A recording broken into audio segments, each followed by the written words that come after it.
take a look at the wide receivers.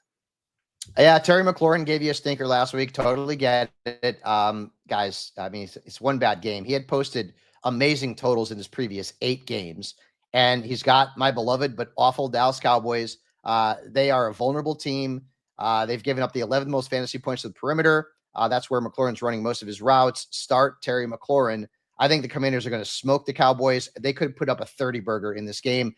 And then I mentioned Jackson Smith-Njigba a little bit earlier on in the program. I mean, he's red hot. 48.8 combined points in his last 2 games. He's got the Cardinals this week. They've allowed the 6th most fantasy points to slot receivers, and that's where JSN is running about 81% of his routes. So even though Arizona's defense has been better lately, much better and tougher on quarterbacks, and that's why I don't love Geno Smith either, they're still giving it up to the slot. I'm starting Jackson Smith-Njigba. Sitting who?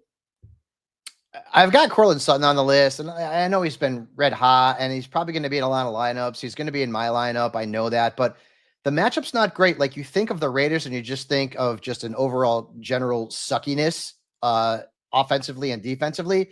They've allowed the 2nd fewest fantasy points to the perimeter, and Sutton hasn't beaten them for more than 13.2 points in his last 4 games. So DFS, I might want to fade him. I know you probably got to play him in traditional, but temper your expectations. And then I'm also going to sit Tank Dell. He's been up and down in the stat sheets, but last week against the Cowboys, the numbers weren't great. He's going to lose targets to Nico Collins. When you look at the matchup as well against the Titans, they've allowed the 4th fewest points to wide receivers, and they've also allowed the 5th fewest to the perimeter. So Tank's probably going to be a flex starter in a lot of leagues, but once again, much like Sutton, I'm tempering expectations.